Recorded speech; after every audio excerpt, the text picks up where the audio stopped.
Hello and welcome to Pro Trader Strategies Market Commentary for Tuesday, February the 2nd. I'm Eric Wilkinson, and you very well may recognize me as the Wolfman from mainstream media, where I've talked about the economic data, the geopolitical environment, and how that all comes in to impact the markets with some of my market analysis. I do the same thing in these daily market commentaries, and I talk about my option strategies that I'm implementing into my portfolio based on the assumptions I come up with in this market analysis. Further, I've gone out of my way for you guys to streamline the process in order to find the optimal option strategy for any given assumption. We aren't talking about a bullish assumption that just directly means that you go out and buy a call. No, what we've done is we've come up with guidelines for you to follow. Look at this underlying, look at what's going on around your assumption, and find the optimal option strategy to increase your probabilities of success. Just turning the tables a little bit in your favor here at Pro Trader Strategies. All right, so let's get on with the economic data across the pond. Really not a whole lot driving these markets today. We got preliminary consumer price index slightly higher than expected out of France at 0.2%. And that's about it. Actually, well, I guess we got preliminary Italian GDP coming in at negative 0.2%, or sorry, negative 2%, which was right in line with estimates there. And for the broader European region, negative 0.7, expected to be negative 0.9. Now here in the United States, we got our business optimism index, anything above 50 expansion. We got 51.9, and that beat the estimate of 51. And throughout the rest of the day, we also have vehicle sales to keep an eye on. We've been seeing that number kind of slump a little bit in our core durable goods numbers, right? So any of those types of things is something that we are going to want to keep an eye on right now, because that'll give us a little bit of insight as to what's going to be happening in our data points.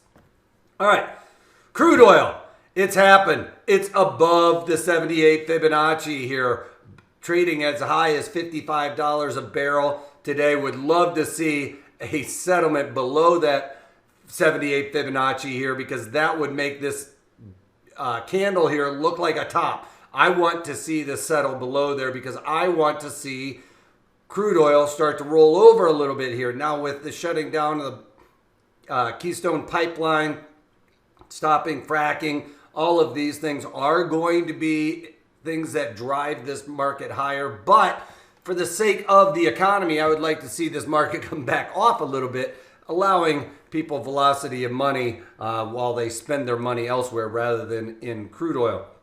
Gold futures coming off after a brief blitz to the upside with this silver push, and that's going to drive gold higher as well. But that's been short-lived for the most part. I think the Reddit traders realize that if they're driving the price up of precious metals, that is probably helping the man, not hurting the man. So it looks like today that market's starting to ebb a little bit here. I am still long gold futures and have not covered those. So that's still in my GLD trade.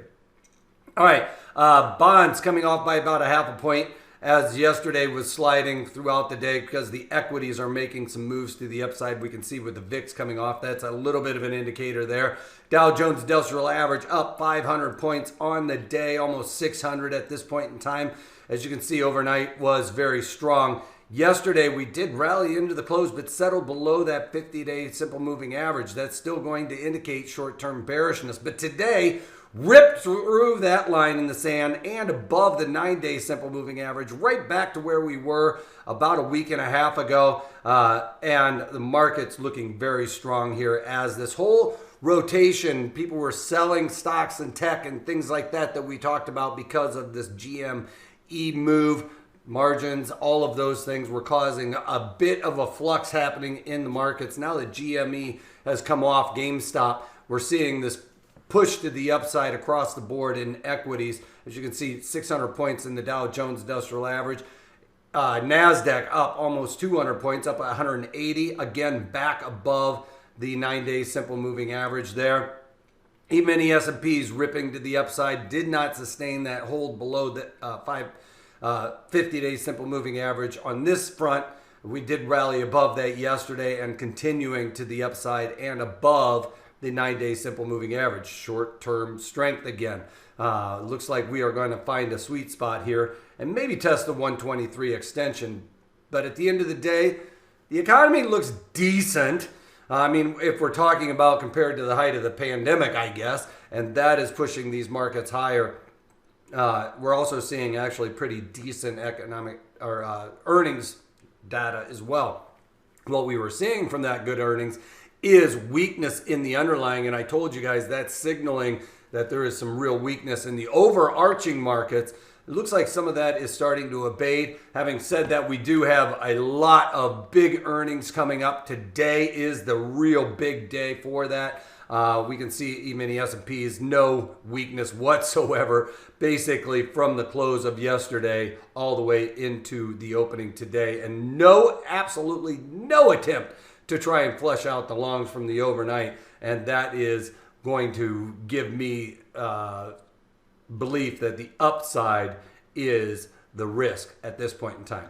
All right, GME, I traded as low as 74 on the day, and then making this big move back to 129, 130 area. This market's been all over the place. Everybody's still screaming and yelling that, you know, they're locked out of their trading accounts from entering new positions. All of those things is really something that isn't BS, folks. I mean, really what's happening here in GME with all these trading platforms and stuff like that, yeah, they do have risk, but at the end of the day, this isn't free market price discovery when they don't allow you to freely trade these markets. So I do understand their point. I agree with them to a certain extent here. At the end of the day, the markets can be irrational longer than we can stay solvent. We've often said that, and that shouldn't change the rules just because it's some big hedge fund pushing the market. If everybody gets behind it on the other side, then that is free market price discovery. Despite the fact that I don't believe that these prices are sustainable in GameStop, it should still be able to be pushed wherever they want, just like the hedge funds. The big money pushes it. Sometimes they feel like they have more money than God. Well, right now it seems like these Reddit traders have created that type of scenario. But just to talk about it, down 100 points on the day, trading around 130 as we speak. Might actually even be closed at this point for trading. It is. It's locked down right now. All right. Amazon has earnings after the close. I am likely going to be playing all of these to the upside. Amazon to the upside. We also have Google, which I'm probably playing to the upside as well. It's going to be a game time decision, but most likely this is where I'm leaning for on these trades here. EA Sports, I think, will probably do well on top of that. Only thing I'm probably not going to trade is ExxonMobil. I'm going to stay away from the stocks associated to crude oil right now. And then Chipotle, CMG, is also coming out after the close today. So all of these stocks I'll probably be looking to play with. Maybe not GameStop and ExxonMobil.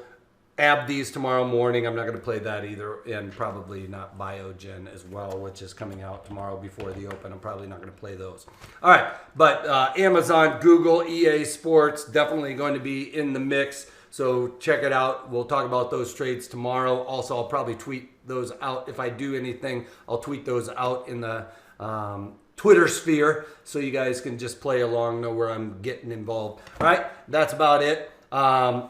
Please take a moment to go over our disclaimer, though, as we're an educational company. I'm doing Festival of Traders today, so if you catch that, go to Festival of Traders and sign up for it, as I'm going to be talking at around 4 o'clock Eastern time. So please join us for that, as it is always a good time. Lots of big names in the markets trading that. Sorry, I got a crazy hair going here today, the flip-flop, and I can't figure out how to fix it. There we go.